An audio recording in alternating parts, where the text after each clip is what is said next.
Hey story lovers. If you're into mystery, suspense, and unexpected twists, you're in the right place. Hit subscribe, relax, and let's dive into today's story. Elena Garcia's life revolved around one word: freedom.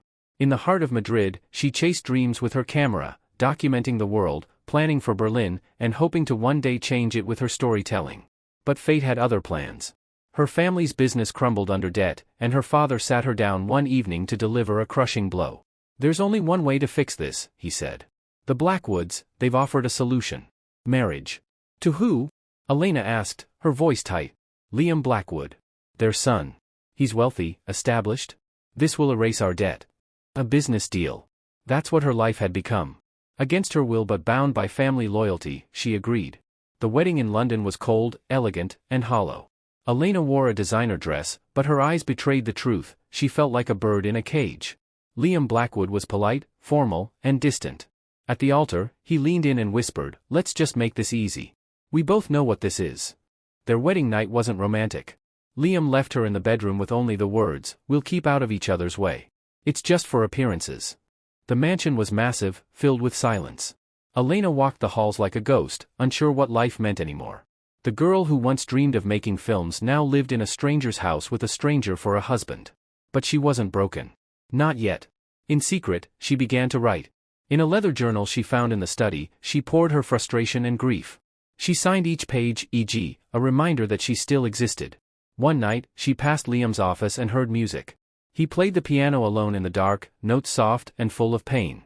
It stunned her. Maybe he wasn't as empty as he seemed. Liam Blackwood was a man of routine, breakfast alone, meetings all day, gym in the evening. Elena only caught glimpses. But the more she watched him from afar, the more questions piled up. Where did he go late at night? Why did he avoid public events? Why did even the staff tread carefully around him? One evening, curiosity got the better of her. She followed him, through the city, into a quieter part of London, past the lights and cameras. Finally, he entered a small building, old, hidden behind a supermarket. She slipped in behind him. Inside was a shelter. Liam was there handing out food, joking with homeless children, helping elderly men carry bags. For the first time, Elena saw him smile, not the corporate smirk, but something real. When he noticed her standing near the door, he froze. "You followed me?" "I had to," she said. "You're a ghost at home. I don't know you." He sighed. "I don't show people this side. It complicates things." "Why do you do it?" "I was one of them. Before the Blackwoods adopted me. I never forgot what it felt like to be hungry. To feel invisible."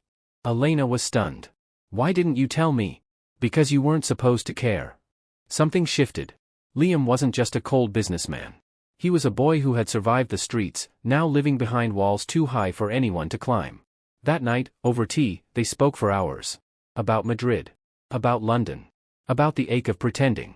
Elena saw him not as a husband by contract, but a man full of grief and courage. For the first time since their wedding, she didn't feel alone. Their relationship transformed slowly. Meals together became normal. Laughter began to echo in the empty mansion.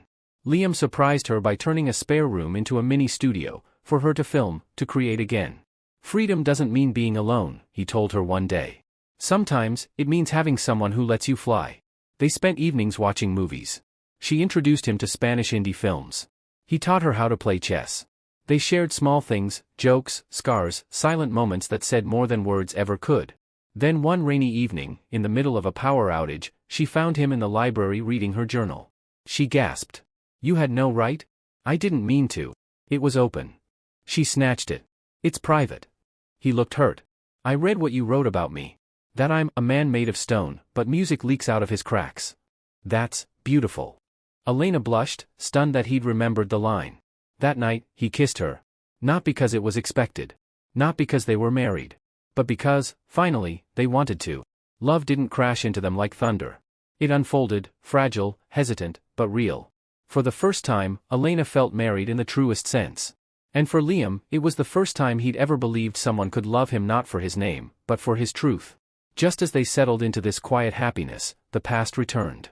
A news report broke the silence. A woman named Celeste Morrison had filed a case claiming to be Liam's biological mother, accusing the Blackwoods of stealing him from foster care.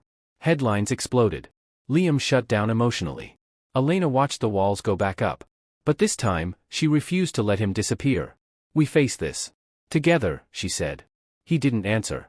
Celeste claimed she was forced to give Liam up and had been searching for him for years. But as the investigation deepened, truths unraveled. She had indeed abandoned him, sold drugs, and never looked back.